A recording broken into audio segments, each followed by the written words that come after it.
Džiaugsmo žudikės. Killjoy. Saros Ahmed feminist Killjoy. Džiaugsmo žudikės. Dar reikėtų pridėti jo, kad feminist Killjoy. Austėja? Tai aš esu Agnė. Džiaugsmo žudikės.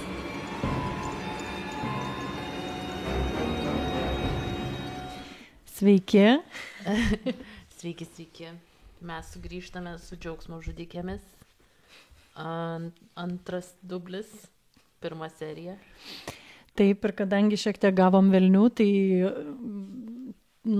dar kartą gal prisistatysim, gal šiek tiek plačiau, bet tai bus ir paskutinis kartas, nes atrodo, kad gal nebūtina kiekvieną kartą aiškinti, kas mes esam ir koks mūsų išsilavinimas ir pomėgiai. Tai va, tai... Tu nori mane Jo, tai aš pristatysiu Agnę. Tai mano draugė ir kolegė Agnė yra Gineso rekordų knygos įraše, kaip daugiausiai magistrų turintis žmogus. Tai Agnė turi meninį išsilavinimą, dailės ir taip pat politinės filosofijos ir lyčių studijų. Ir jie domisi kinu nuo labai labai senai. Tai va, ir mes šitą meilę feminizmui, lyčių studijoms ir kinui, kaip sakant, dalijamės. Labai artimai dalinamės. Jo, ir gal reikia, nežinau, vis tiek pareklamuoti, kad mes iš Sorošo ten to visų nemėgiamo, dešiniųjų nemėgiamo universiteto, Centrinio Europos universiteto. Abi baigėme lyčių studijas, tai Austėja irgi pristačiau truputį, bet Austėja yra dar ir vertėja ir tuo pačiu taip pat yra visiška dar ir, kaip čia, muzikofilė.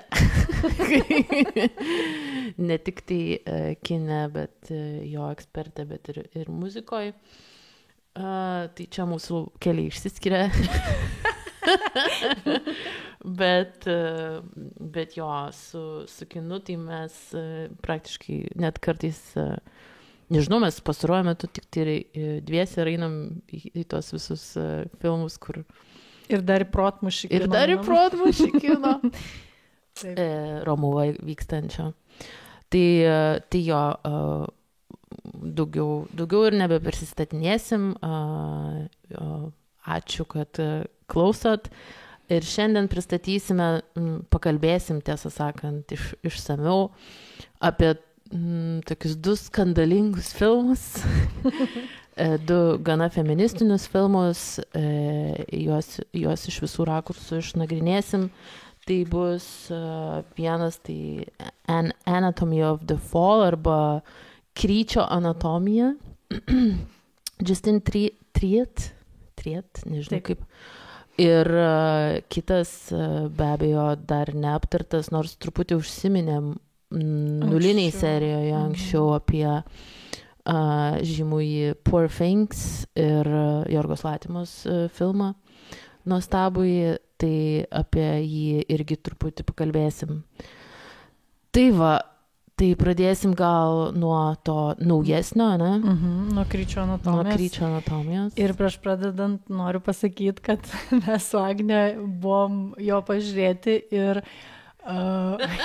po filmo mūsų nuomonės be galo išsiskyrė ir buvo labai juokinga, nes aš buvau labai sužavėta ir man labai patiko, o Agnė labai pyko. Tai labai įdomu mums bus dabar. Ir mes iki galo nediskutavom, nes norėjom specialiai pasilikti podcastui, tai dabar bus klešas. Įspėjom, kad galim. Bet man labai įdomu, nes, įdomu, ar kažkaip galbūt vis tiek su laiku gal Agnės nuomonė bus pasikeitusi apie filmą. Tai va, bet mes, bent jau pasižiūrėjus šitą filmą, tai buvom labai skirtingose pozicijose. Barikadų pusėse. Tikrai taip. Jo, ir kažkaip Aš tai išėjau iš kino tokia labiau įsiutusi, nes buvau kažkaip nusivylusi, gal labai tikėjausi, nes vis tiek ir auksinė Kanų šakelė, ir visi apdovanojimai, ir Oskarai, ir taip toliau. Ir dėl to man taip, aš jau taip tikėjausi daug iš to filmo.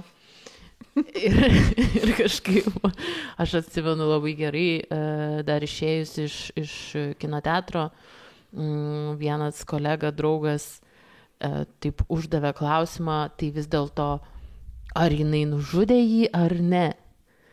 Ir aš taip galvoju, o Dieve, tau tikrai kilo šitas klausimas. Ir pasirodo, kad visa šita filmo analizė tuo ir remiasi. Taip, kad visi vis dar užduoda tą klausimą, ar jinai tai padarė, ar jinai nužudė tą vyrą, ar vis dėlto savo vyrą toj Alpių viloj, kur ten jie gyveno, ar ne. Ir būtent, ir iš tikrųjų aš kaip svarsčiau, užsirašinėjau dalykus apie šitą filmą ir prieš podcastą ir kaip tik pasižymėjau, kad, žodžiu, kai mes išėjom iš kino ir kai Agnė jau laukia laukia ir aš tada sakiau, wow, koks geras filmas, ir Agnė, o Dieve, ne. Ir Agnės ir cituoju, Agnė sakė, visiškas komisaras Reksas. Ir aš pradėjau žiūri žvengti ir tada, bet dabar man tiesiog išsikristalizavo ir aš net užsirašiau, kad filmas komisaru Reksu tampa tada, jeigu jį įrėminame į šitą klausimą, ar ji tai padarė. Ir man atrodo, kad tai yra labai didelė klaida.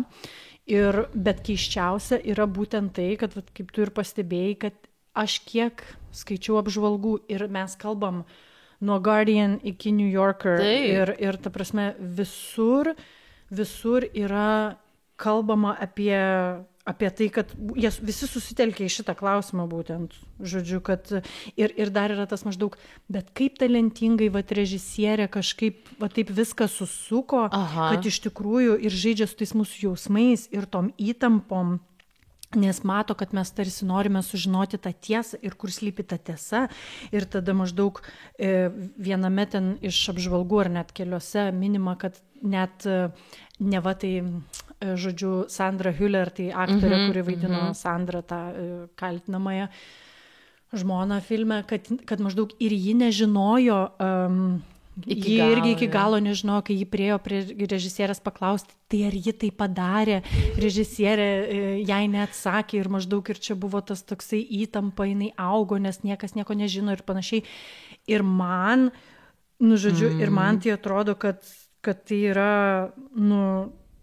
antraplanis dalykas. Tai yra visiškai antraplanis. Jis net yra nereikalingas. Būtent. Šitas klausimas yra absoliučiai nereikalingas. Ir jisai, jeigu tu jį klausi, jeigu tu jauti žiūrėdamas filmą, kad, žodžiu, kad tu nori, kad čia yra esmė ir tau svarbu atsakyti šitą klausimą, tai iškart būtent tas filmą ir padaro komisaru Reksu, nes tai yra absoliučiai nesminis, tai yra labai... Bet čia, man atrodo, aišku, dar ir Hollywoodas mus labai daug išmoko visą tą istoriją, kai būna ten, nežinau, tu lauki to atsakymo, ar ne, ten galiausiai jisai išsivysto ir visą laiką juk yra Hollywoode, tai jau yra kaip taisyklė įsteigta, kad ta tiesa kažkur išaiškės, arba ten bus kažkur anapus. Jo, bus kažkoks tvistas ir aš kiek irgi pati skaičiau su režisierė interviu, tai jinai ir pati sako, kad tai nėra, čia nėra akcentas, tame neturėtų būti, tai nereikia fokusuotis, ar jinai tą padarė ar ne. Bet būtent tas visas procesas, kaip ta moteris yra kaltinama vien už tai, kad jinai taip gyvena, arba tokie jos pasirinkimai. Ir tas yra įdomu, kad man patiko, aišku, paaiškinimas pačios režisierės, kad jinai galiausiai sakė, kad kad ir kad ir kaip įsivaizduodama, kad mes labai progresyvus ir čia vakarai, ir Prancūzija, ir, ar ne, ar ten kitos šalis, bet vis dar vakaruose yra moteris, atsakinga už tai, kaip jinai gyvena ir kad jinai daugiau mažiau pasirenka, ar ne, tą karjeros kelią, arba tenai, nežinau, ten rašytojas, kūrėjas ir, sakykime, ir šito filmo atveju, kai vaikas yra prižiūrimas, kaip čia reikia suprasti, vyro pagrinde, o moteris, ar ne, jai pasisekė karjeroj. Ir tai jinai yra vis dar kaltinama tuo, kad jinai neatlieka savo tinkamų visuomeniai pareigų ir kas yra visiškai, man šitas rakursas labai patinka, taip, aš pripažįstu, bet vis tiek aš pasigėdau, nežinau, kažkas man ten nesuėjo, aš vis dar tokia jaučiu tokį biškį nusivylimo jausmą, bet gal jau netokį didelį, nes jo, kaip paskaitai, tai jo ir tas yra ta labai redukuojanti analizė, kur ten viskas labai aiškiai pamauta, ta visa analizė būna, ta visa review pamauta ant to, ir ten jinai padarė, ar jinai nepadarė to nusikaltimo, ar jinai nužudė tą savo vyrą. Bet kai paskaitai su režisierė, tai pamatai truputį kitą vaizdą. Taip, man tai, tarkim, nežinau, man tai net žiūrint filmą, tai iš karto buvo akivaizdu ir kad tai, toks, atrodė, kad tai yra tiesiog visiškai toks, žinai, tokia labai netgi banali mūsų realybės refleksija, tokia, perdėm banali, kur be galo iškart man kažkaip iškart viskas buvo aišku, gal ne nuo pat pirmų ten scenų, tai man irgi viskas buvo. Bet ta prasme, bet buvo įdomu, kaip visa tai, kaip sakant, vyniojasi, žinai, kur tai išvinio šitą dalyką ir kad man tai yra, šitas filmas, jisai man toks, kaip aš ir tada pagalvojau, kad jisai yra visiškai yra lakmuso popierėlis, absoliutus lakmuso popierėlis ir netgi panašiai kaip Barbė. Todėl, kad tu jį žiūrėdamas, jisai gali veikti, tas lakmuso popierėlis, kaip mizoginų ir patriarchalų išautinimas, absoliutus. Nes ta prasme, jeigu jau tada žmonės užduoda tą, vis tik tai, jeigu jie, neperžengia kažkaip tai, jiem nedašunta, nepamato ir jie lieka tam tokiam banaliam did she do it lygmenį, tai tada žiūrint tą filmą iš tos pusės, jeigu tau atrodo, kad ji tai padarė ir jeigu tu kvestionuoji tą, žinai, tu kvestionuoji, pažiūrėjęs net visą filmą, kaip tu sakei, kažkoks vyriškis ten išėjęs pakomentavo, bet tai ar ji tikrai įdomu padarė šitą. Tai man atrodo, kad jeigu tau kyla toks klausimas, tai tu esi misoginas ir tu esi absoliučiai, bet taip. Taip. Ir tu esi visiškai, tu nekenti moterų. Ir ta prasme, tai taip puikiai, tai labai nėra paprastesnio klausimo. Iškart išsiautini. Čia tas pats, kaip vyro paklausi kokio nors, ar jam patiko Barbė, ir jisai pasako, o Jėzus, ne, siaubas kažkoks žiauriai nepatiko. Iš karto red flag. Red flag, totally. Nes, ta prasme, aš suprantu, kad gali nepatikti ten perdozuot galima tos rūžavos spalvos ir panašiai, bet jeigu tu nors kiek atidžiau tą filmą žiūri, tai aš nesuprantu. Bet man atrodo, kad tas pats dalykas ir su prasti reikalai arba, nežinau, vargšeliai. Poor things. Poor things. Ir irgi tas pats, man atrodo, jei tu pasakai, kad jie man pasako, kad nepatiko tas filmas, nes ten yra daugiau mažiau, ten redukuoja tos vaidmenis, ypač vyro. Taip. Tai man iš karto irgi sukyla daug klausimų dėl šito. Tai va šitos visus filmus ir jie visi yra feministiniai. Jie visi yra Barbė, Poor Things ir Anatomy of the Fall. Jie visi yra stipriai feministiniai, gal iš skirtingų pusių, bet visus juos sieja šitas dalykas ir tas lakmuso popierėlio momentas, kur man tikrai viskas šiuo klausimu yra juoda arba balta. Jeigu tu sakai, kad tau nepatiko, išsiautinai viskas. Aš žinau, kas tu esi. Aš jau žinau, kas tu esi. Nes nu, aš nežinau, kokie gali būti argumentai, žinai, prieš, ta prasme. Nu, žinoma, gal ar šiaip kažkokie asmeniniai dalykai, ar ten, nežinau, kad gal nesi labai didelis kino mėgėjas, nesi daug filmų matęs, neturi kažkokio, nežinau, amplitudės, kažkokio suvokimo. Nu... Bet nežinau, kodėl man vis tiek yra, nu, gal iš tų visų, vis tiek tas klausimas išlieka apie Anatomy of the Fall arba Kryčio anatomiją, tai man vis tiek iškyla tas klausimas, nes aš mačiau tokių klišių nemažai ten ir vienas iš jų yra tas advokatas, kuris padeda kaltinamai apsiginti daugiau mažiau ir, o Jėzus Marija, kaip jis mane nervina, aš negaliu. Nu, tvarsna, tas tipiškas prancūzo vyro tipas, kur jis ten labai kažkokius romantiškus dar jausmus puoselėja tai kaltinamai. Nes jie, neva tai yra, jie kažkada yra ten naratyvo buvę. filmo, kad taip, jie yra taip. kažkokį ten turėjo romaną. Jo, ir jisai ten turi būtinai būti tas, kuris padeda vien dėl to, kad jinai tam puoselėja kažkokius Jo, ir galbūt pavyks sugulti, žinai, galbūt anksčiau ar vėliau. Matom, kad nepavyksta, bet gal čia, bent jau tiek. Bet supranti, bet gal va čia ir yra, nu, čia gal tiesiog va, visai įdomi ta režisierė, todėl kad jinai žaidžia su kažkokiais tokiais tropais labai ir, nu, su va tokiais, ko mes tikimės apskritai kaip žiūrovai iš filmų kažkokių, žinai, kad visą laiką tarsi mes norim, kad būtų kažkokia tai sexual tension, netgi tokiose, nu, visiškai atrodo kvailose situacijose. Nu jo, va būtų buvę, bet matai, va būtų tada vėl, nu čia toks, žinai, čia yra visiškai, man atrodo, žaidžia su tuo ir kad galų gale, nes žmonės vis tiek jaučia tą, nu tu jauti, nes jie, nu ten yra flirtas kažkoks ir klausimas, tik tai aišku, ar jinai vietomis atrodo, kad jinai irgi atsako į tą flirtą kažkiek, žinai. Ar jinai manipuliuoja juo?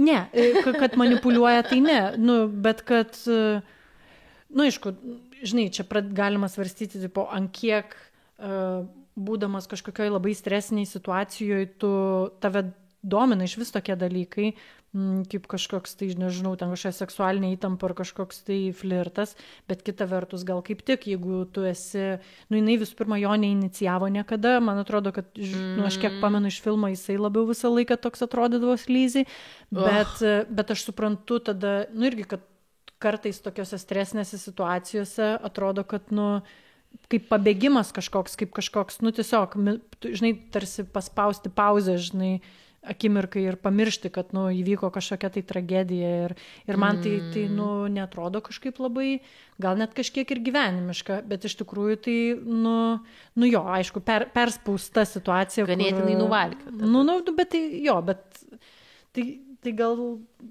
Ir dar, aišku, man užkliuvo šitas visas vaiko vaidmuo, aišku, visi ten sako, oi, koks jisai geras aktorius ten, Jėzus, kaip jis verkė ir ten, aš nežinau, man taip irgi ganėtinai perspaustas.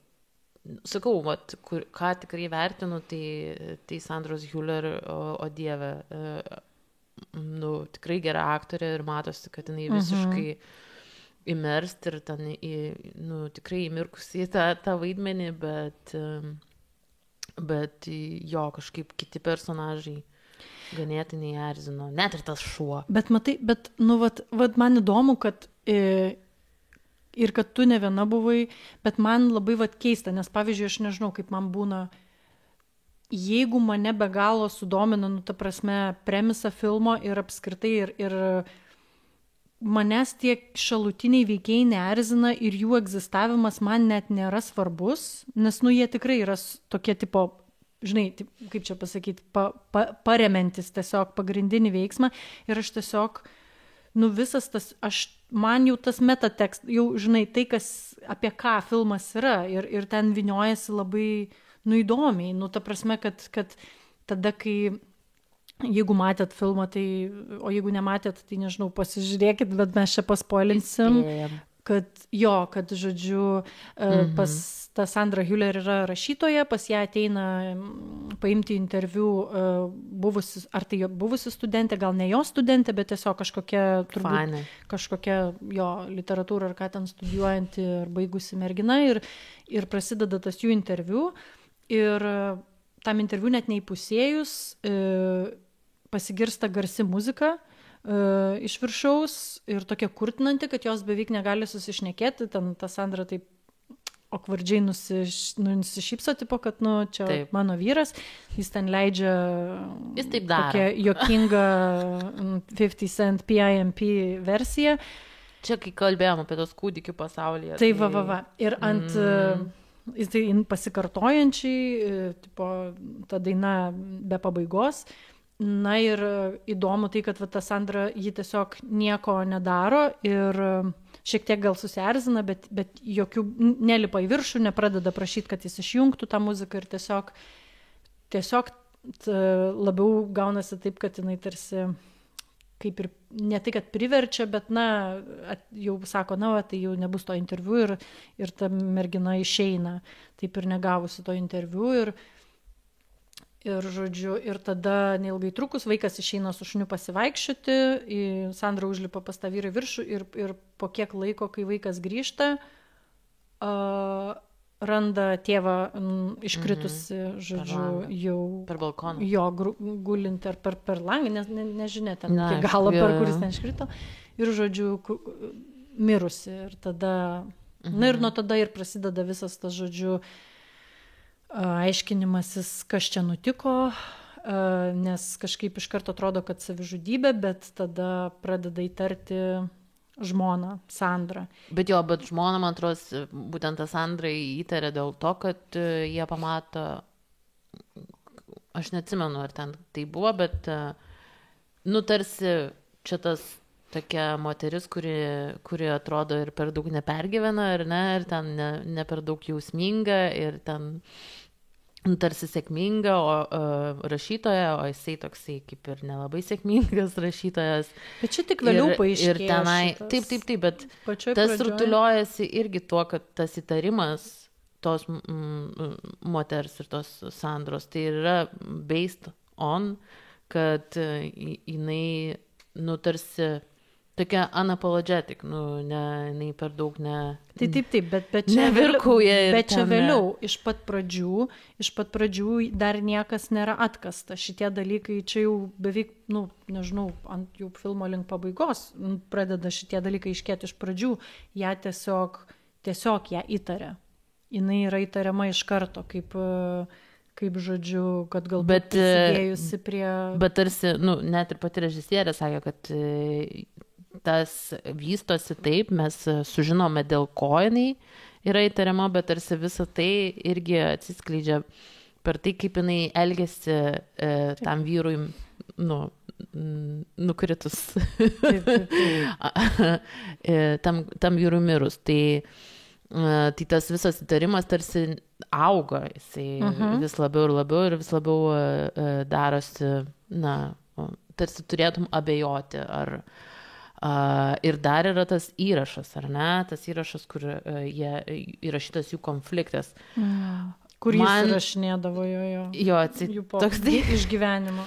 Bet šitas man irgi toks įtartinas reikalas, kai aš jai rašyčiau scenarijų, ir tas toksai sutapimas, kad staiga yra tas įrašyta ta scena, bet taigi turėtų būti įrašyta ir kitų scenų. Turėtų būti ir kitų spalvų tarsi, bet kažkaip labai centruojamas ties tas tuo konfliktu, kuris įvyko, ar ne, net nesakyčiau tarp žmonos ir vyro, ten labiau netgi tarp kūrėjų poros. Čia irgi įdomus momentas. Bet kartu čia yra, matai, čia yra, čia yra šitas momentas, kur aš pagalvojau, kad kai ją pradeda teisti, kai jinai atsiranda jau nueina iki teismo ir tam teismo suole, žodžiu, kad, kaip ir tu sakei, kadangi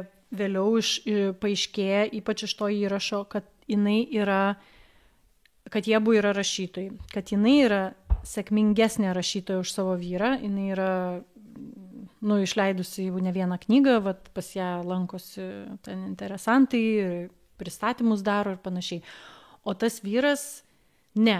Ir tada Bet žinok, jau tas iš pat, man tai atrodo, kad jau iš pat pradžių tas paaiškėjo, nes ta pavydo, tarsi ta melodija ir jos tas interviu, taip, ir jinai truputį tenai atskleidžia per tą, kad taip, maždaug... Tiesiog, tu teisi, kad aš supratau tą sceną pirmą, kai jisai pradeda per tą interviu leisti muziką, aš supratau, kad tai yra visiškas pavydas, bet aš nesupratau, dar nežinojau, ko konkrečiai yra pavydima. Nežinojau, kad čia yra, žinai, iš to. Ir tada, kad kai tu matai, visą šitą situaciją, žodžiu, kad jinai pradeda aiškėti, kad teisiama yra ne tik Sandra, tipo tam teisme, teisiamos yra moteris, apskritai. Taip. Teisiamos yra visos moteris už transgresyvų elgesį, turint omeny patriarchalybės nubrėžtas ribas, kurių mums neva reikėtų laikytis. Už visas šitas, už tai, kad jinai yra geresnė rašytoja, už tai, kad jinai yra neapsiriboja mamystę ir čia norėčiau pabrėžti mamystę vaikui ir mamystę vyrui. Nes ir čia mes ateinam vėl kūdikių pasaulyje. Ir aš nenoriu nuliūdinti, bet teks nuliūdinti jūs vėl, nes aš kartais galvoju, gal aš esu kaip koks bulius, kuriam viskas aplinkui raudona, visi raudoni skarmalai makaluojasi, bet šio filmo atveju 100% tai yra parodomas tas toksai siaubingas neadekvatumas vyro ir būtent vėl patriarchalybei. Taip, bet ta prasme, kaip tarkim netgi kaip net kaltintojas, kuris pasitelkia ir psichoterapeutą, žodžiu, teismo procese, ir kaip jie abudu, kaip kaltintojas kaltina ją, iš tikrųjų, netgi atvirai kaltina ją tokiais, būtent, kad, keistais išvedžiojimais. Dėl to staiga tarsi kaip koks įkaltis tampa jos biseksualumas, jos emancipacija, neištikimybė. Tai, kad jinai jaučiasi, kad jinai nejaučia kaltės už tai, kad jinai yra sėkminga rašytoja ir panašiai, žinai. Ir taip, kaip jinai, aišku, ir už tai, kaip jinai tarsi atsako, jei jau analizuojame tą konfliktą tarp Sandros ir jos vyro Samuelio, tai ta scena, kurioje ten įrašytas būtent jų tas kivirčas, ir yra apie tai, kaip aiškinamos tos priežastys, kaip tas vaikas, ar ne, apako, ir kad vyras turėjo pasimti jį iš darželio, ar ne? Bet jisai rašė? Ten kažkas buvo susijęs su kūryba, kad jisai pražiopsojo. Pasiuntė auklę vietoj savęs. Ir galiausiai tas vaikas pateko į avariją ir apako. Ir ta visa tarsi visa ta vyro tirada apie tai, kaip jisai yra toks vargšas o jinai tokia, kaip ir sako, kaip čia, nežinau, žiežula, kuri tarsi išsikovoja tą laiką savo ir jinai jį pasiema ir jam yra tarsi skolinga už tai, ar ne, kad jinai randa laiko rašymui, kad jinai nesijaučia kalta dėl vaiko, kad jinai tarsi jam uždeda tą naštą ir kad jie nepolygiai dalinasi tarsi tą visą vaiko priežiūrą ir netgi, ar ne, namų ruošos darbus at some point, nes ten yra apie tą darbą namuose, kad jisai ten ir jisai ir žuvo, ir mirė be ten irgi remontuodamas tą palėpę, šiltindamas palėpę. Tai ten tikrai labai, šiaip tai ta scena man viena mėgstamiausių, gal net ir kino istorijoje, nes toks jau visai naujas rakursas apie tai, kaip moteris absoliučiai neatsiprašinėja už tai, kaip jinai labai gerai jam atsikerta ir kaip gerai jinai paaiškina, kas iš tikrųjų slepiasi. Jinai geresnė psichoterapeutė negu tas už tą psichoterapeutą. Būtent. Ir labai gerai paaiškina, kaip tas vyras pats jaučiasi iš tikrųjų kaltas ir ne dėl to jinai turėtų jaustis kalta, kad jisai jaučiasi kaltas. Taip, bet jis užkrauna ją iš to savo kaltę. Ir jisai, kas ir įdomu, kaip jisai šitam filme yra vaizduojamas, kaip visiškai infantilus, su savo jausmais tiesiog nesusitvarkantis vaikas. Ir čia yra, ta prasme, čia puikus pavyzdys, kaip kenkia patriarchalybė vyrams. Tai, ta prasme, šitas vyras yra tas paveikslas, chrestomatinis pavyzdys, kad vyrams reikėtų jungtis, šviestis feministiškai ir naikinti, ir visiškai padėti naikinti šitą santvarką, nes jinai yra iš galvų, nes ir iš institucijų, ir iš visko, nes jinai yra tiesiog siaubinga, nes tai parodo, netgi jisai sako, tam įraše jisai pasako, kad jos elgesys ir čia jau labai kartais labai susijungia ir tarsi sunku atskirti, kur kalba jisai kaip rašytojas, kur kalba kaip vyras arba šeimos tėvas. Kad kai jisai sako, kad tu esi kastruojanti, ta prasme, ir tai yra, ta prasme, koks normalus žmogus, jūs man pasakykit, ta prasme, sveikas žmogus, ta prasme, nesidžiaugtų savo partnerio sėkme. Ta prasme, jeigu mano partneris geresnis rašytojas už mane, man tai teiks vien džiaugsmą. O tam vyrui, tas vyras tai mato savo partnerės sėkmę, mato kaip visišką tragediją, kaip jį kastruojantį veiksmą, kaip kažko, žodžiu...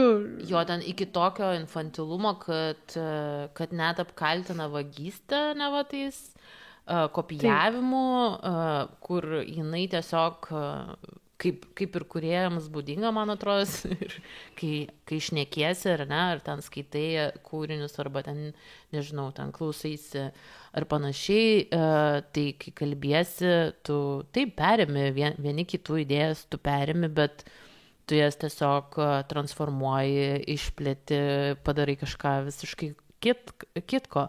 Ir taip ir buvo su pačia heroje, kuri tarsi išplėtojo to vyro, ar ne, tenai kažkokias 3 eilutes, ar ten, nežinau, puslapį. Iki, kaip ir jinai pati sako, aš išplėtoju į 300 romaną. Tai iš to matosi jo tas visas kaltinimas, kur jisai tarsi tokių griebėsi kažkokių keistų šiaudelių, ten kabinėjasi prie neaišku ko, vietoj to, kad, nežinau, ten atrodo, reflektuok biški, ką tu čia šneki.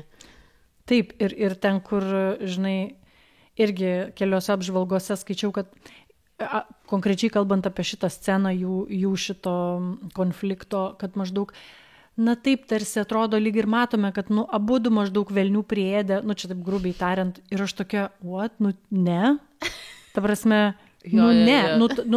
kažkiek tu gali užjausti tą vyrą, bet tik iš tos pusės, kad, matai, kad jam labai sunku su ta kalte susitaikyti, kurią jisai jaučia, bet čia irgi yra, jo problema, ta prasme, kažkiek, žinai, aplinkiniai tau gali padėti su tokiais dalykais, bet jeigu emocija yra tokia stipri, tau reikia terapijos ir tau aplinkiniai, tau reikia profesionalo pagalbos, kad tau padėtų išbristi ir suvokti šitą. Ir ta prasme... Nežinau, gal iš dalies man to filmo kritika ir dar ateina ir iš to, kad aš negaliu patikėti, kad taip gali būti blogai. Dabar, taip tam tikrą prasme taip realistiška, bet iš kitos pusės man atrodo, kad, nežinau, vat yra kaip su vargšiukais arba su Poor Things, yra tas, kad, tave tiesiog įkvepia tas momentas ir tu, nes ta moteris, jinai iš tikrųjų, ta herojė prastose reikaluose yra, tarsi dar labiau emancipuojasi ir viskas tuo taip gerai pateikta, bet į tą gerą pozityvę pusę, ar ne, į tą feministinę pusę. O čia, toks, man gal truputį toks yra ir beviltiškumo jausmas, kur tu matai, kad niekas nesikeičia ir ta sistema teismų taip ir išliks tokia ir tas tarsi gerai ją išteisina, spoiler alert, bet vis tiek atrodo, kad niekas čia taip ir nepasikeis, nes vis tiek tas vyras yra tas vargšiukas, kuris nusižudė. Oi, čia jau mano interpretacija. Ne, jūs nusižudė, tai čia dabar, nėra čia ko dabar, jau atsiprašau, mes šitų žaidimų nežaidžiam. Vyras nusižudė ir tai buvo labai savanaudiškas žingsnis vėl kūdikių pasaulyje, nes jis nesugebėjo susitvarkyti su savo emocijom. Taip, ir man taip, tikrai sukėlė tokį, gal ir susierzinimą dar ir dėl to, taip jisai realistinis, bet tuo pačiu jo atrodė, kad čia nėra tame vilties. Aš noriu tau paprieštarauti ir pasakyti, kodėl visai gal ir yra vilties. Tai visų pirma, pradėčiau nuo labai jau beviltiško momento, tai būtent to, kad filme vienu metu tas visas procesas pasiekia tokį lygį, kad tą moterį jau kaltina, jie nebepasitikė jos pačios vaikas. Taip. Jis pradeda įtarinėti ją, kur irgi ten žiauriai weird, kad vaikui leidžia dalyvauti tokiuose dalykuose ir klausyti viską. Čia taip nebūna, bet, čia filmo dėliai, tarkim, viskas gerai dėl to, bet vaikas pradeda įtarinėti mamą. Psichoterapeutas, vyro psichoterapeutas lygiai taip pat beveik atvirų tekstų kaltina tą moterį, kur ta prasme, tu turi būti visiškas kaušas. Aš nežinau, koks tu turi būti, atsilikėlis, negali tu būti terapeutas, žinai, jeigu tu, ir čia yra tiesiog pavyzdys, kad absoliučiai nėra moterims kažkokios safe haven, žinai, kažkokios saugios vietos, kur kažkas, jomis patikėtų. Iš tikrųjų yra, iš tikrųjų kartais viskas tikrai taip baisiai ir atrodo. Ir jeigu kažkam atrodys, kad aš čia jau labai dramatizuoju ir perdedu, aš jums siūlau pasekti Facebook'e,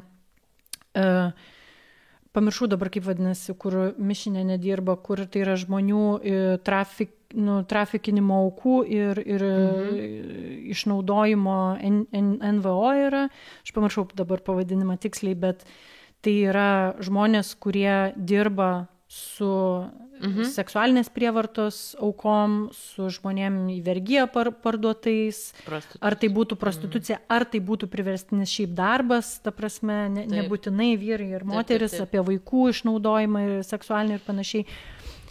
Ir tai, ką tie žmonės, kuo jie dalinasi savo, žodžiu, Facebook'e, nes jie dalyvauja teismo procesuose, jie padeda aukoms nuolatos, situacija yra, labai panaši. Tai aš noriu pasakyti, kad iš tikrųjų reikalai yra baisus visuomenės prasme, ta prasme to viso teismo proceso ir visos visuomenės, kaip visi matė tą moterį, tai realybė dėja yra tokia, kad, mizoginija yra, taip, mizoginija yra siaubinga, bet ir taip yra vis dar didelė dalis vyrų, kurie, yra absoliučiai infantilus ir kažkodėl vietoj to, kad jie eitų į terapiją ir pradėtų domėtis feminizmu, analizuoti, skaityti feminizmo autorius ir, nežinau, iš visų pusių ir psichoterapinės taip pat,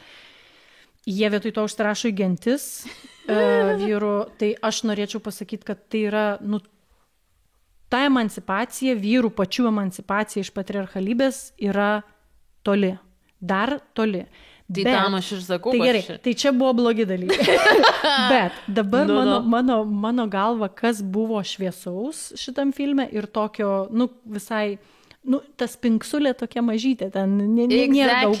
Tačiau, per maža. Bet kaip nuostabu buvo pirmą kartą matyti filme moterį, kuri visiškai, gerai, jinai palūžo ten, nes kiekvienas žmogus gali palūžti nuo šitokio nenormalaus neapykantos ir krūvio tavo adresu, tačiau jinai kartu visą laiką buvo labai rami, jinai buvo labai logiška, labai racionali, jinai atsisakė pasijusti kalta už savo emancipacija, už tai, kad jinai yra ne moteris, o už tai, kad jinai yra žmogus visų pirma, kuris daro tai, ką jis nori ir kūrėja ir taip.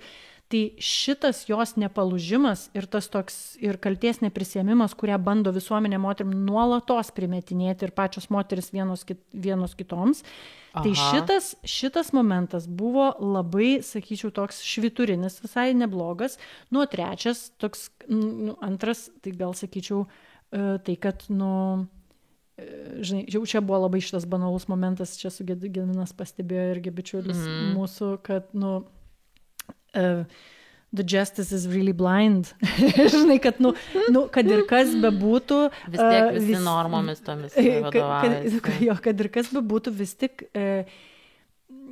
teisybė neakla yra ir ta Temidė ten, tai Temidė a.k.a. tas vaikas Danielis, galų gale jisai toks kaip ir nesuterštas, tarsi tu matai, kad visuomenė, dalyvaujam tam teismo procese, kur visuomenė ir visi kaltintojai ir visi daro spaudimą jo mamai, jis kažkiek jį tai pradeda įtakoti, bet galiausiai, bet paskui jis atsitraukia ir jisai įvykdo tyrimą pats jo, tai va toks, tai čia toks tarsi irgi gal vaizduojamas toks gal banaliai, bet jis vaizduoja toks teisingumo, to aklo teisingumo momentas, kad jis toks, gana yra ne tai idealus ir kad vis tiek nieks jo nepaveiks, žinai. Taip realiai gyvenime nėra, nes tikrai paveikia pinigai, paveikia, žinai, ideologija nuolatinė, nes labai daug žmonių, kaltintojų, advokatų, žurnalistų yra veikiami tam tikrų ideologijų ir jie formuoja teismo procesus, formuoja sprendimus labai stipriai. Tai ką norėjau pasakyti, kad kaip idealas, tai yra smagus ir aš norėčiau, kad taip būtų, iš tikrųjų, kad teisingumas būtų aklas, bet kol kas dėja nėra. Tai būtent, bet dar yra šitas momentas, kas man atrodė irgi įdomus ir svarbus.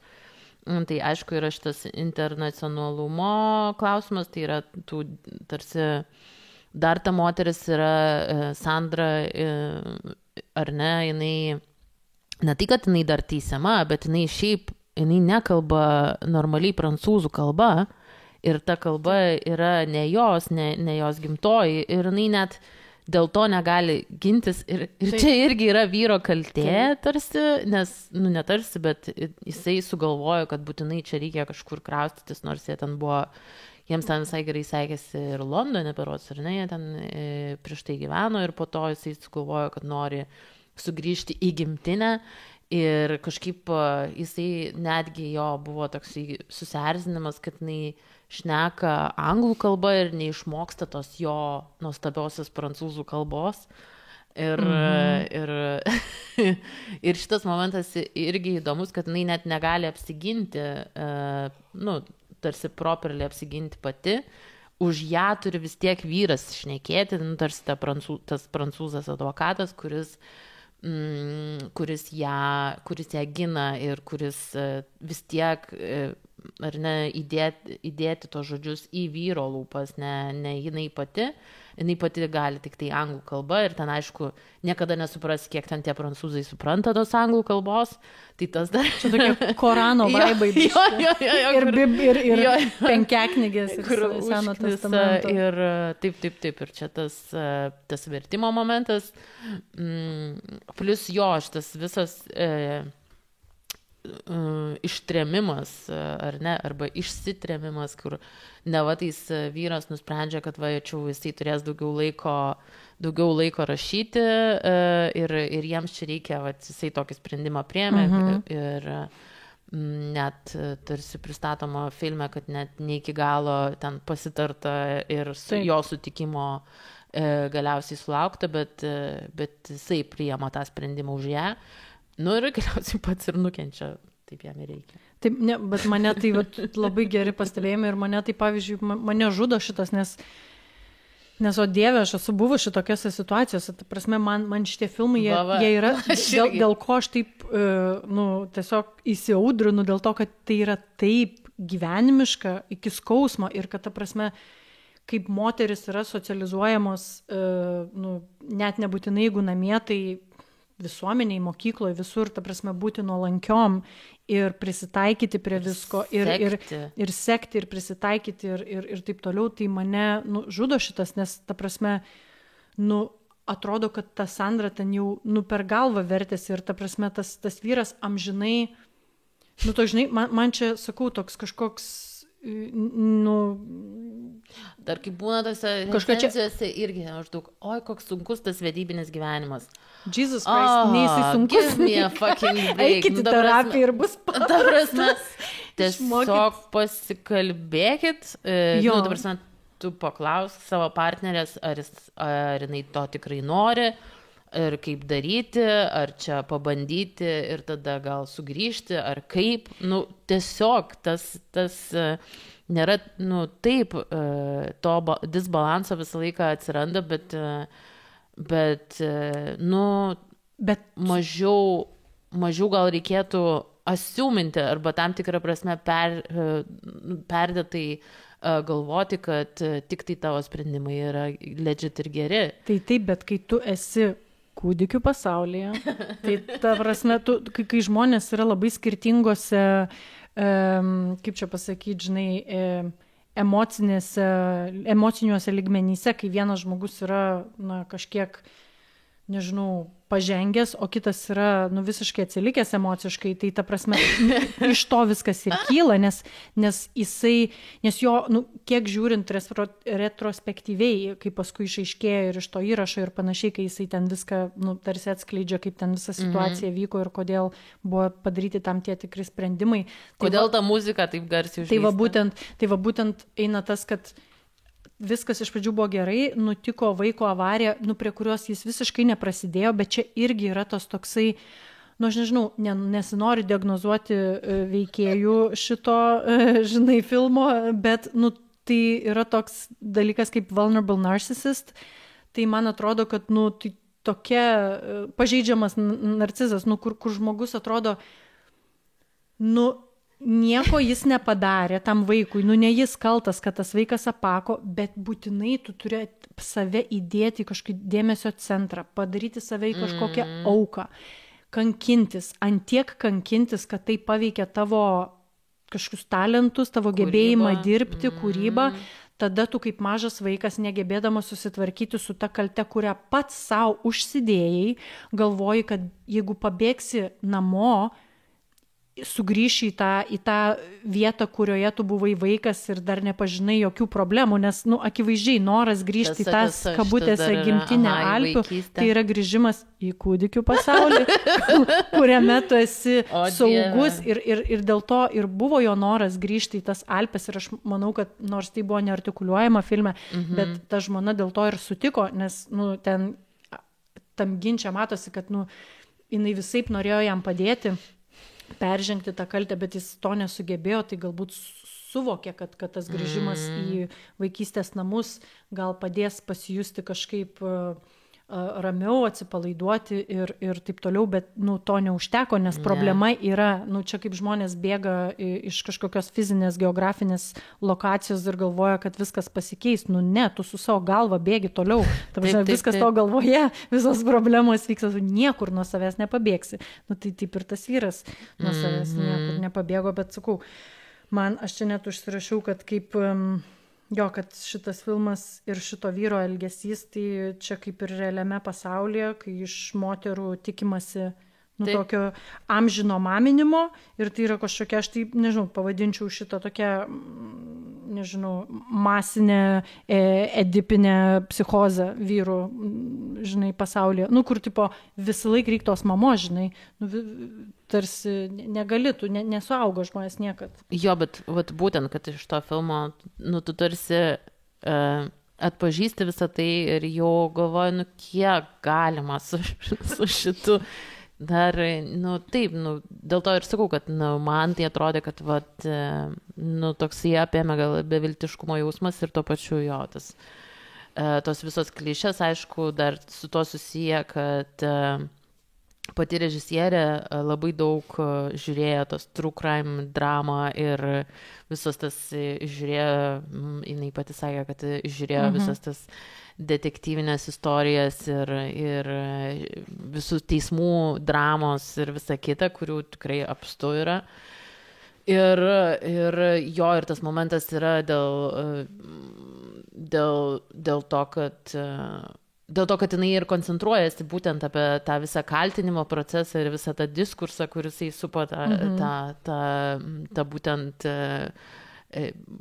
kas yra pagrįsta būtent kaip visuomenė yra sudėta, kaip kokios hierarchijos, kokie yra vaidmenys primesti ir panašiai, ir kaip tai įtakoja, kad čia nieko neturi bendro su tuo vadinamu teisingumu, kuris yra tik tai iš vienos pusės, tai yra tave visą laiką tėvelis baudžia ir tave visą laiką tėvelis, tas patriarchas visą laiką prižiūri, kad tu būtum įdėta į tam tikrus rėmelius ir jei tu iš jų išeini, tai jau dabar jau tu kalta. Ir kankinkis, taip. Tai jo, nežinau, tai man atrodo, kad tai tas gal kažkiek yra liūdna ir, bet aš galvoju, kad irgi man atrodo, kad reikia drožti šitą motejuką iki kol, kiek galima, nes ta prasme, atrodo, mums tai šitos temos ir visa tai atrodo, bet tai kaip priversti pamatyti? Aš nežinau, nes man atrodo, kad, nes man atrodo, kad čia, nežinau, sakau, sėdėjau ir man tai buvo elementaru, kad filmas tikrai yra ne who done it,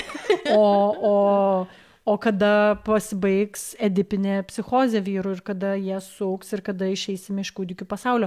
Ir svarbiausia problema yra ta, kad kad tas vyras nukankinasi ir dauguma vyrų taip kankinasi ir jie bet jie vietoj to, kad, kaip koks atsiranda Jordanas Petersonas, kuris, jisai daro didžiulę meškos paslaugą tiem vyram, todėl kad jiem kaip tik reikia feminizmo. Aš jums sakau, vyrai, jums reikia feminizmo. Ta prasme, atsipeikėkit. Čia neironiškai. Čia neironiškai, nes jis išlaisvina. Ir jis išlaisvina ne tik moteris, bet ir vyrus.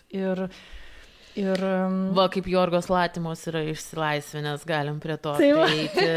Jo, nes Agnė jau čia, nes mes niekada nebaigsim drožti šitą. Mes niekada nebaigsim drožti. Kryčio anatomijos, kol kaip sakant, pačios čia nukrisim po poros valandų išvargusios nuo... Tai va. Tai bet jo, tai galim pereiti prie hopeful. Prie tokio visai. Taip, nes, sakau, man gal panašus buvo jausmas, nes nepasakyčiau, kad po Barbės, bet Triangle of Sadness man tokia suteikė tokią linksmybę, taip aš linksminausi ir žiūrėdama The Poor Things, nes buvo iš tikrųjų wow, kaip entertaining. Ta prasme, nebūtinai ta estetinė prasme, aišku, ta estetinė dar labiau sustiprina tą visą įspūdį ir afektą, su kuriuo tu toliau keliauji po tą visą, tikrai kinematografinį Jorgos Latimos pasaulį, bet bet tuo pačiu jo labai, labai daug suteikia vilties, nes tau atrodo, nes dėl ko suteikia tiek vilties, nes tai padarė vyras. Ta filmą sukūrė vyras. Taip, kaip su moterų pagalba. Taip, ir... bet su visa komanda ir panašiai, bet... O knygą irgi parašė vyras, pagal kurią filmas sukurtas. Tai ir seniau dar tai visai... Yra viškai, yra vilties. Ne tik tai... tai tas kažkas ir išeina iš to kūdikių pasaulio, supranti, nežinau, kiek Jorgos Patimos pats išėjęs, bet gal... Bet taip gerai perprasti būtent to toksiško vyriškumo momentą ir kurį labai aiškiai ir gražiai jį pateikti žiūrovui, tai tikrai stebina, bet...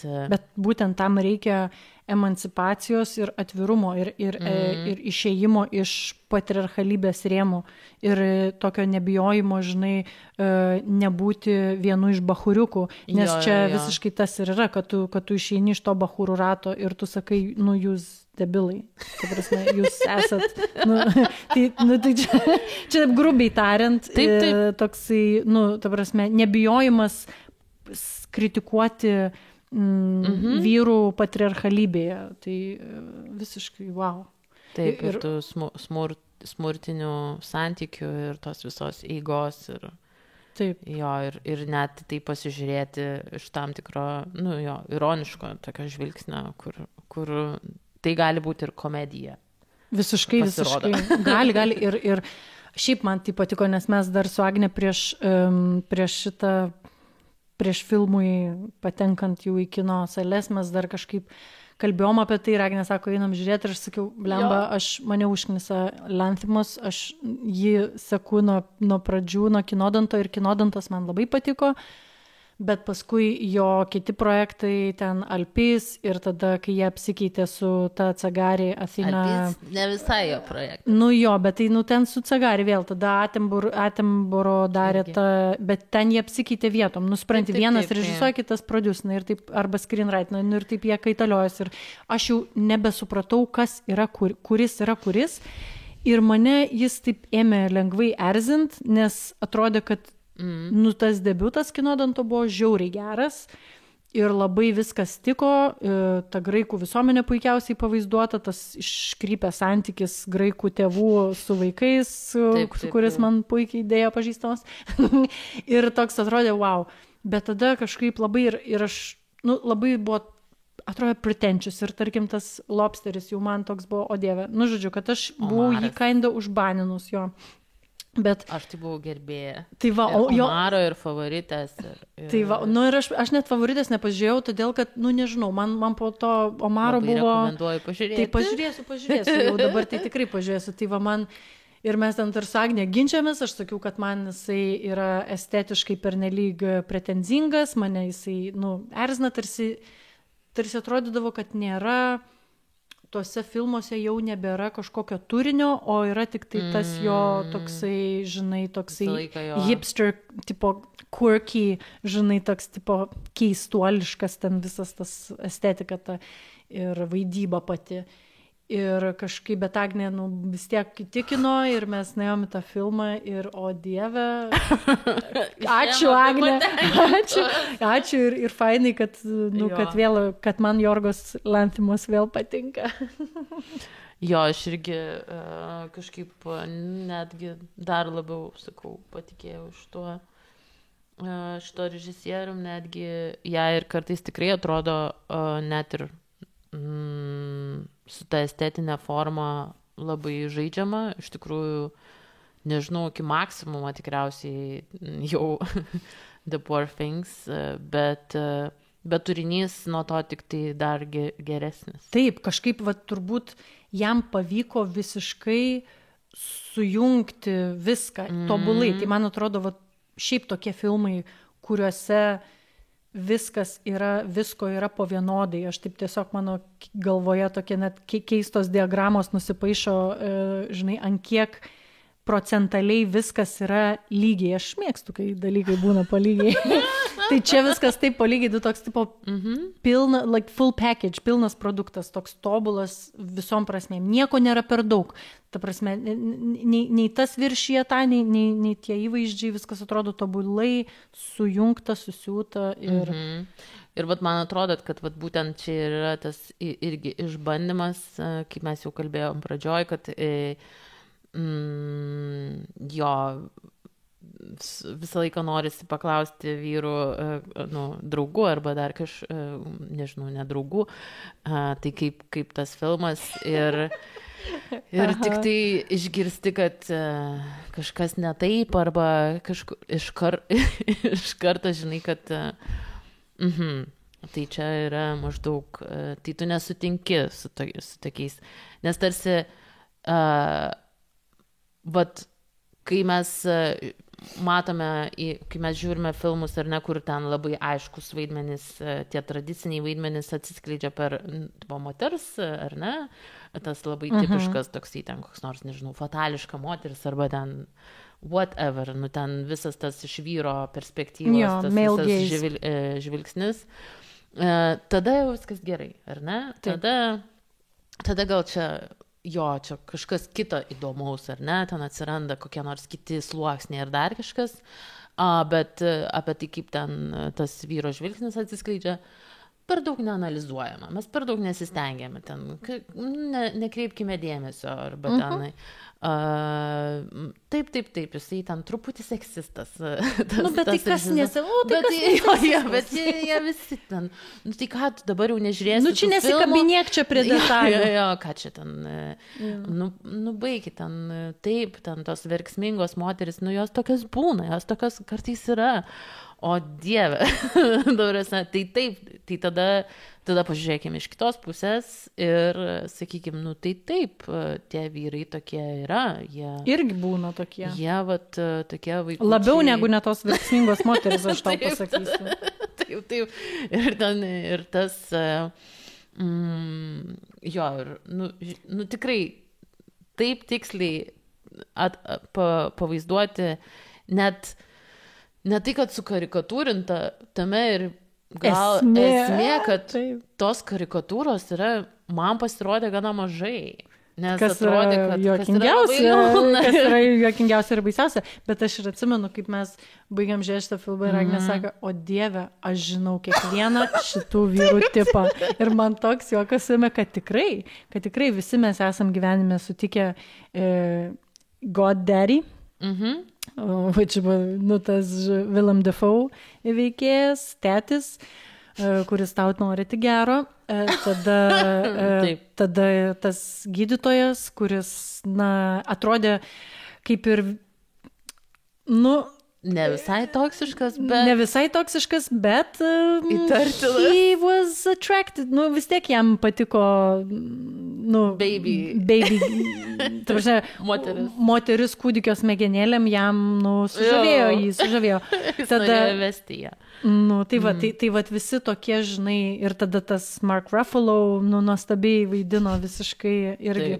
Visi esam, arba tas, kur buvęs jos vyras, kuris yra visiškai žiaurus ir taip toliau, ir ten kiti mažiau ar daugiau kažkokie. Dėl kurio jinai žudėsi, galima sakyti. Taip.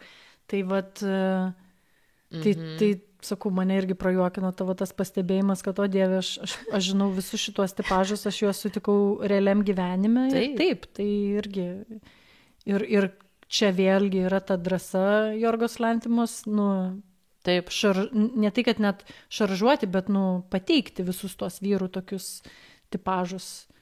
Bet juos visus vis tiek sieja, tas toks požiūris į moterį bendras, vis tiek sieja, žinai.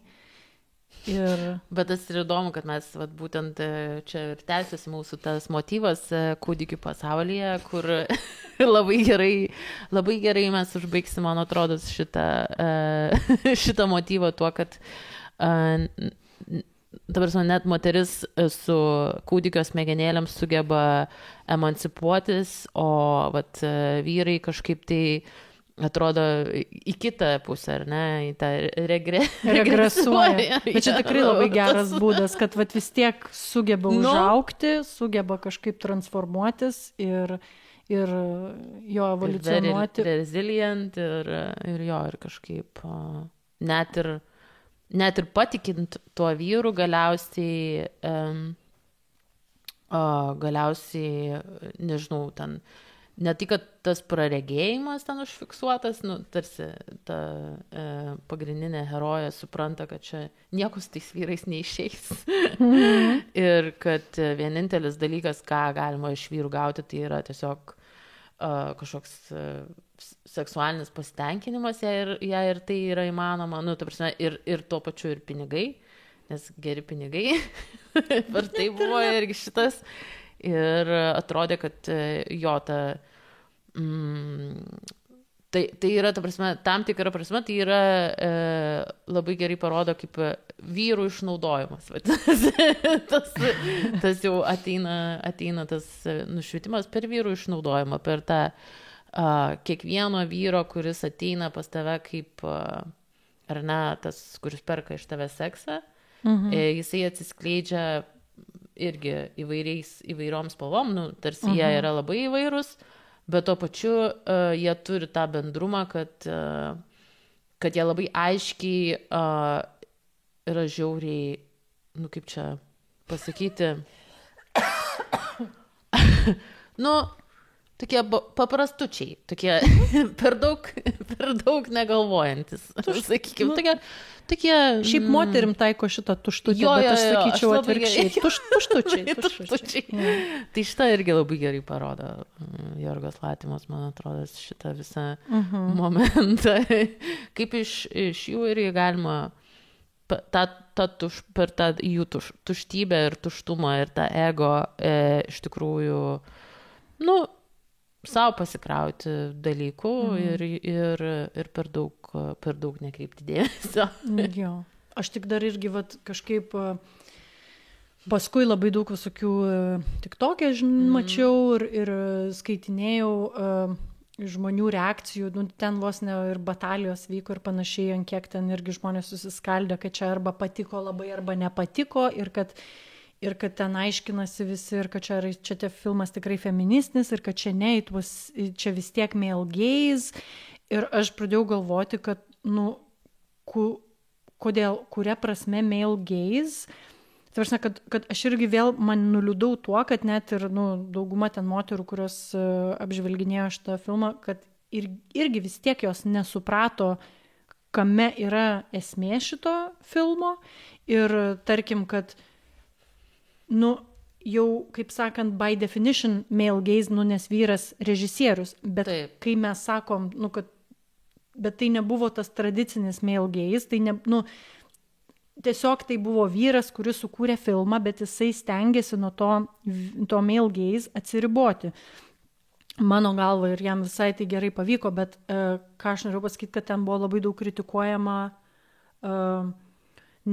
žodžiu, kad daugelis ten negalėjo perlipti per tai, kad, o Dieve, taigi, bet vis tiek rodo, kaip, kaip baisu, kad taigi jinai buvo kūdikis, gerai moters kūne, bet jinai buvo maža mergaitė ir jie ten ir rodo, kaip jinai ten su tuo Mark Ruffalo ten voliojasi, arba ten, žinai, ir taip toliau.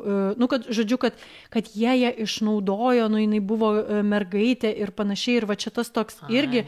Ir aš galvoju, ir man vėlgi, aš tiesiog visiškai sutrikau, kaip žmonės taip tiesiogiai viską priima, nes šitas filmas vėlgi buvo absoliutus tiesiog pavaizdavimas to, kad egzistuoja labai daug vyrų, kaip pavyzdį chrestomatinį irgi neblogą turime tokį Leonardo DiCaprio, kuris tiesiog nesusitikinėja su merginom, kurios yra jaunesnės nei ten 20 kelių metų.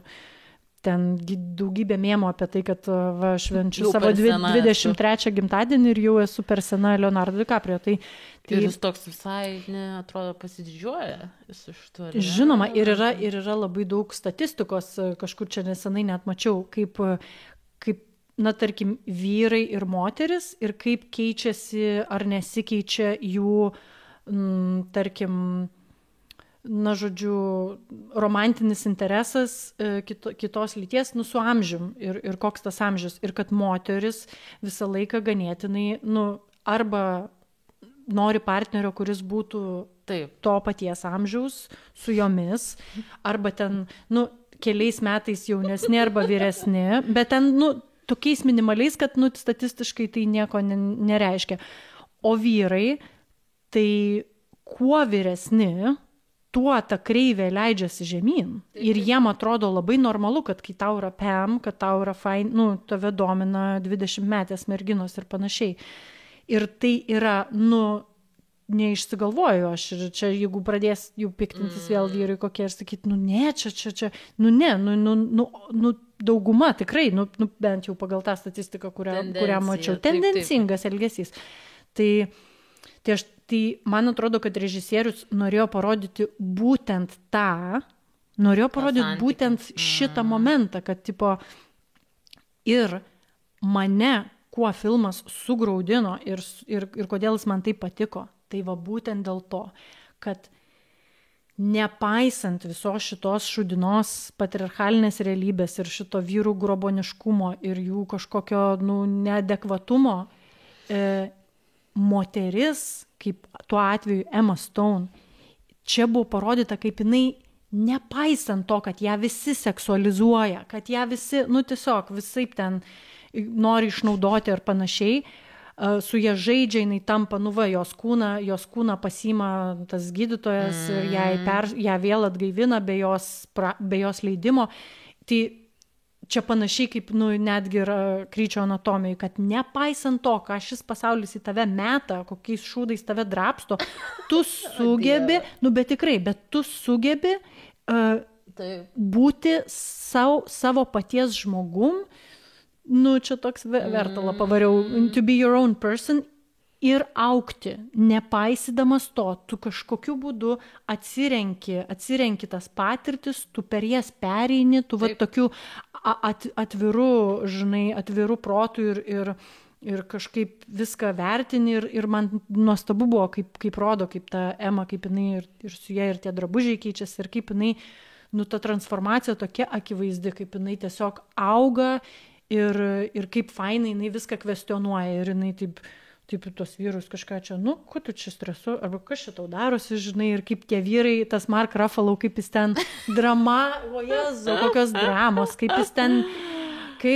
išgyveno, o jinai tarsi net, nesupranta, kas čia su juo darosi, kodėl jisai taip elgiasi, žinai, neracionaliai. Ir labiau, kad jisai nesielgia su ją kaip su žmogum, iš tikrųjų, nuo pat pradžių. Taip. Ir tai yra kažkokia, nežinau, ten lėlė, ar kas ten, ir jo rankose, kur ten jisai sugalvojo, kad reikia pažaisti. Tai šitas, kad ta lėlė tampa jau nebe lėlė, tai jį labai kažkaip, būtent tas sušeikina, sutrigerina ir kas tada vyksta, kai tu iš vaiko atimi lėlę, tai... Kūdikių pasaulyje. Ašaros verksmai. Taip, ašaros verksmai, drama ir galiausiai, nežinau, jis ten baigė, man atrodo, bepročių. Aš net nepamenu, jis paskui kažkaip išnyra vėl ten. Bet jis ligoniniai ten buvo. Paskui buvo, vienu metu atsidūrė ten ligoniniai, jo.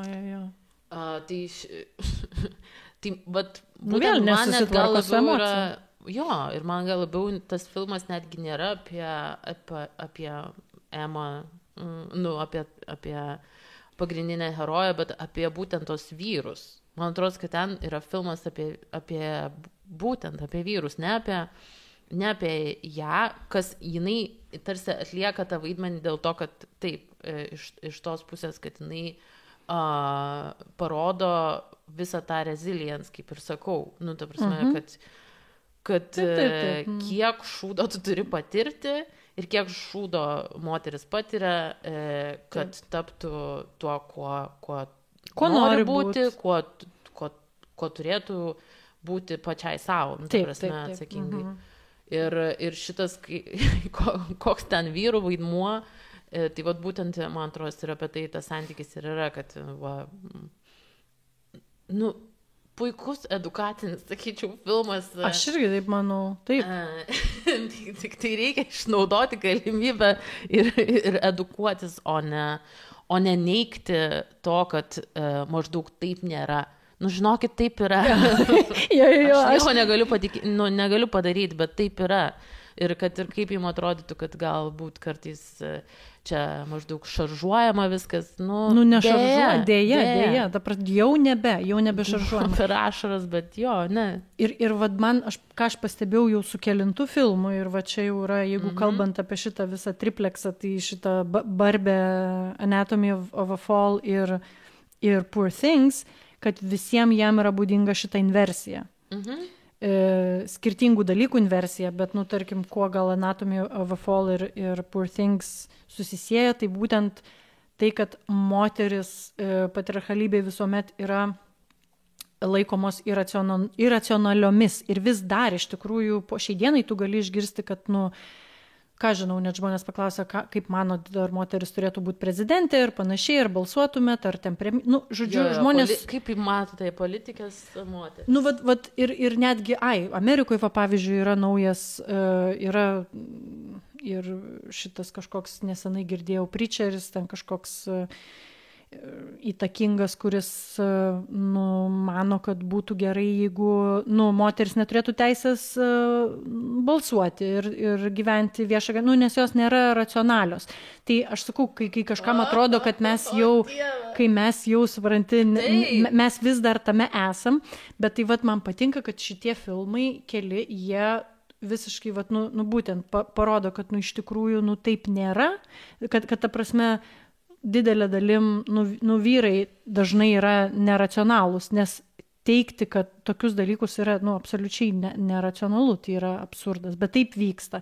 Ir mes matom, kad Emma, nors net būdama kūdikis ir augdama ir neturėdama kažkokios lyg ir patirties ir jinai yra racionalesnė už tuos vyrus, kurie yra suaugę, bet elgiasi kaip kūdikiai. Tai tokia, tai man irgi vėl tos inversijos patiko. Bet jo, įdomu, kad tu pasakai, kad filmas labiau apie vyrus negu apie Emą, nes man tai vis tiek, aš labai releitinau, kažkaip su ją, su ta jos kelionė per gyvenimą ir tokiu, ta prasme, nes...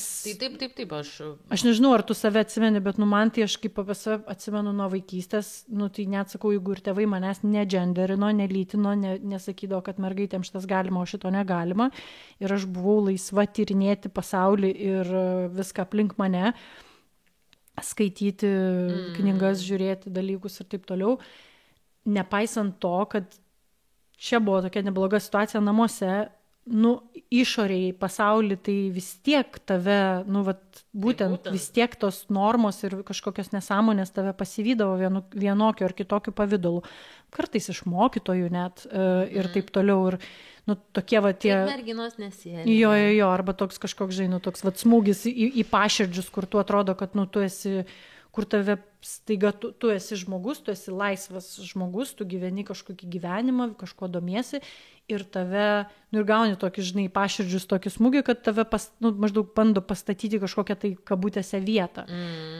Ir vis tiek, kaip tu su tuo nuolatos kovoji ir kaip tu viską kvestionuoji, tai man aš tai mačiau kaip, labai man artimą kelionę, jos tą vystymasi, nes, aš jaučiu, kad didelė dalim aš pati taip vyščiausi, nepaisant tų vyrų ir nepaisant bandymo naviguoti, kažkokius, heteronormatyvius santykius, nes, tu, kažkaip jaunystė, ypač ankstyvoji, tu neturi jokių tų, nurodymų, blueprints kažkokių, tai kaip elgtis, tu literatūros dar kažkokios nebuvo.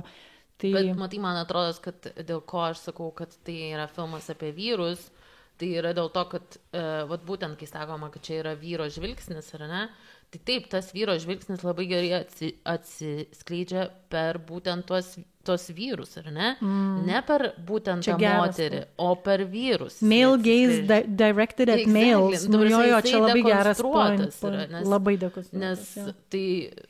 Taip, mes labai žinome gerai, ką reiškia male gaze labai tradicinėme ten kokiam Hollywoodo filme ar dar kažkur, kur ten viskas labai aiškiai atsiskleidžia per moterį ir tarsi, nors ir moteris yra, ar ne, tenai pagrindinis herojus ar pagrindinė herojė, bet jinai, visiškai atitinka tas visas normas ir visa tai, o vyras tarsi būna tas herojus, kuris yra...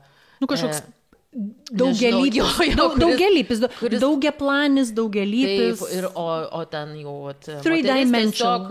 moteris papildo ten tą tokia dvidimensinė. Tai čia yra būtent, kai tu sakai, kad yra inverse, tai čia yra, kad ne, čia yra, kad vyrai papildo moterį, ne jinai ten kažkoks priedėlis, kur ten, žinai, bet viskas yra per tuos vyrus atsiskleidžia labai gerai jinai pati ir jinai, sakau, matosi tas visas kelias jos ir tie sluoksniai ir kokių nesąmonių ir kokių, ta prasme, tų modelių yra ir tų vyrų, kurie, tikrai ten yra vienaplaniai.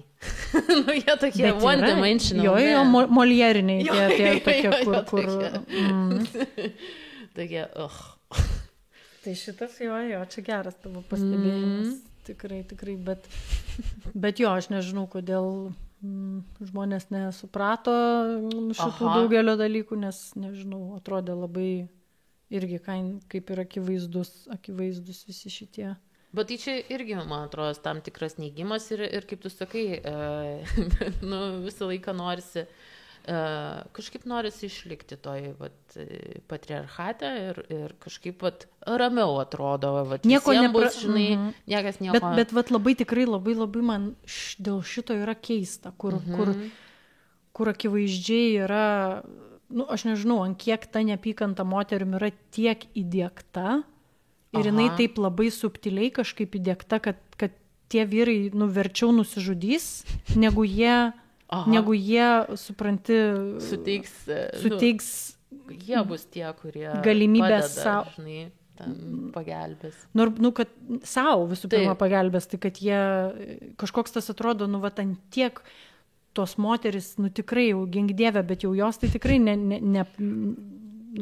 žinai, nieko čia nepagelbės ir maždaug ir kad tada, atsiranda Jordanas Petersonas, kuris sako, čia dėl jos čia tą tvarką greuna visą, jeigu jos būtų tradwives ir tiesiog suktųsi virtuviai, tai viskas būtų paprasčiau ir visų šitų kalbų yra vis dar be galo daug ir ir mane gal šitas liūdina, kad, atrodo, tuos filmus čia ir kepa ir jais sugebam pasidžiaugti ar paliūdėti būtent, nežinau, keliese, o kur atrodo, populiarus reikalas, visiems pasiekiamas, bet tai tik parodo, kiek reikia keisti švietimo sistemą, diegti kažkokias, nežinau, pamokas, bet dabar, kaip matome, vėl nesenai girdėjau, aš nežinau, ar tu matei šitą naujieną, bet buvo ruošiama tai metodinė medžiaga tipo seksedo, žodžiu, lytinio švietimo ir parodė,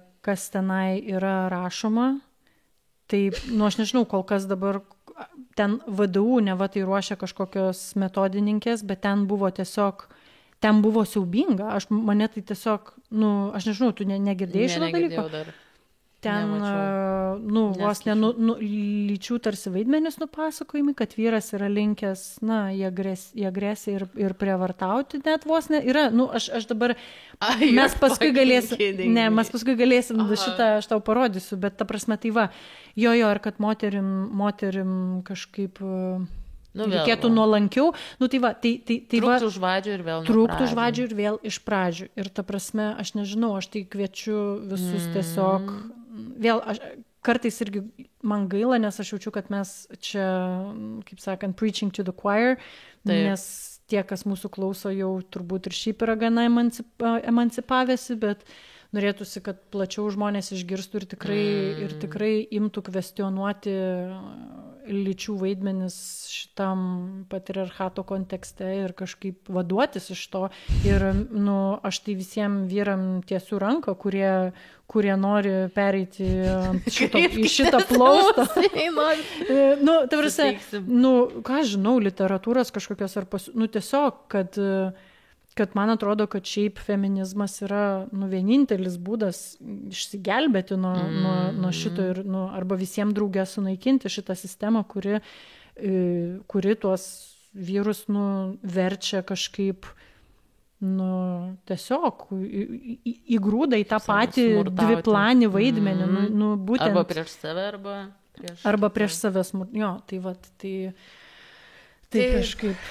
Ir šitą linksmą gaidą dar nenoriu pabaigti. Dar norėjau pasakyti vieną bajerį apie Oppenheimerį, kur irgi aš esu pastebėjus, kad tarkim labai įdomus momentas, kad yra daugelis mainstreamo, žodžiu, kabutėse normalių žmonių, gerai kažkiek gal pasišvietusių, ir jiem, tarkim, ir vyrų konkrečiai, ir jie, tarkim, dėl ko įvyko tas Barbieheimeris, kad ten, žodžiu, kad tipo, moterims patiko Barbie, o vyrams patiko Oppenheimeris.